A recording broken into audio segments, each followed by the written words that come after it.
শুভ সকাল, good morning and welcome back to my channel. আমার চ্যানেলে তোমাদের সবাইকে অনেক স্বাগত, অনেক ভালোবাসা। কেমন আছো সবাই? আশা করি সবাই খুব ভালো আছো, সুস্থ আছো। চলে এলাম আবার একটা নতুন ব্লগ ভিডিও নিয়ে। আশা করবো তোমাদের ভিডিও ভালো লাগবে। আজকের হলো বুধবার আর সময় হলো সকাল 8:30। তো আমি ঘুম থেকে উঠে স্নান সেরে বসেছিলাম, এতক্ষণ বসে বসে মানে বাইরে বেরিয়ে যে কাজ কাম করবো একটু ভয় ভয় লাগছে। মোটামুটি ঠান্ডা কম বেশি সবাই জানে এখন ঠান্ডা কেমন পড়ছে। তো এদিকে আমার এই সিংহাসনের পাশে এসে দাঁড়িয়ে গেছি। এবার ভাবছি পুজোটা দিয়ে নিই, সে থেকে সময় নষ্ট করবো না, পুজোটা দিয়ে নিই। চলো আমি এখন ছাদে যাব। আমরা এখন মনে হচ্ছে দার্জিলিংয়ে আছি, এরকম একটা ফিল হচ্ছে। ঠিক আছে, দার্জিলিংয়ের মতন ফিল হচ্ছে।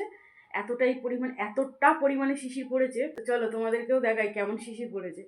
আর ওই জন্য না ছাদে যেতে ভালো লাগছিল না, কিন্তু বসে বসে থেকে সময় নষ্ট করে লাভ নেই। আবার আজকের স্কুলেও যেতে হবে দুষ্টুকে নিয়ে। তো চলো বসে থেকে সময় নষ্ট করবো না, বেকারও বক বক করেও সময় নষ্ট করবো না। চলো ছাদে যাই, গিয়ে ঠাকুরের বাসন কটা ধুয়ে নিই। চলো।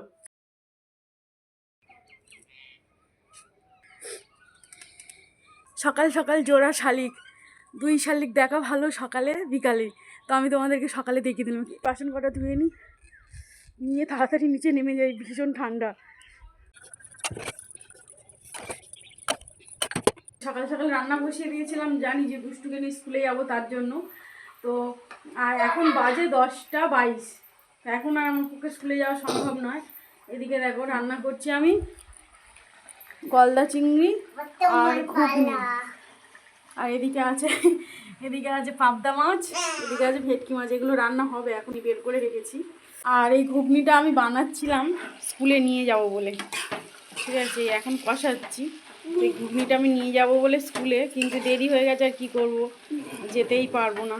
আর আমার দুষ্টুদের এদিকেই দাঁড়িয়ে আছে, দেখছো লোভ লাগছে। ও চিংড়িগুলো দেখে বেশি লোভ লাগছে। হ্যাঁ, গলদা চিংড়ি খেতে পছন্দ করে, তো তার জন্য কাঁকড়া রান্না করবো একটু পরে। কী আর করবো, পরে আবার অন্য সময় ঘুগনি বানিয়ে নিয়ে যাব। এখন ঘুগনিটা আমরাই খেয়ে নিই। ছাদে আসলাম আমি আর দুষ্টু, এখন ব্রেকফাস্ট টাইম আমাদের এখন। তো ছাদে আসলাম।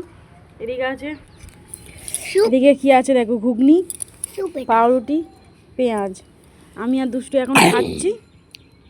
চুলটার জন্য না মুখটা দেখা যাচ্ছে না। এবার ঠিক আছে, আমি আর দুষ্টু এখন খাচ্ছি। তারপরে এখন শ্রেয়া আসলে শ্রেয়াও খাবে। রান্না হয়ে গেছে। এদিকে দেখো মাছের ঝোল আছে, ভেটকি মাছ দিয়ে, আলু দিয়ে, ফুলকপি দিয়ে ঝোল। ডালের বড়ি দিতে ভুলে গেছি, ডালের বড়িটা দিলে না একটু টেস্ট হতো। এদিকে আছে পাবদা মাছের ঝাল। এদিকে আছে সমুদ্র কাঁকড়ার কষা কষা রান্না করেছি। চিংড়ি 3 পিস চিংড়ি, এখান থেকে 3 পিস চিংড়ি আউট হয়ে গেছে। এদিকে আছে চিংড়ি মাছের ঝাল। আর এদিকে আছে ফ্রাইড রাইস। আজকেকার মতন রান্না এই সমাপ্তি ঘোষণা করলাম। আর এই ভাতটা একটু গরম বসিয়েছি, কেননা আমার প্রভু এসেছে, একটু গরম গরম ভাত দেবো তার জন্য। চলো আবার দেখা হবে কালকে। টাটা।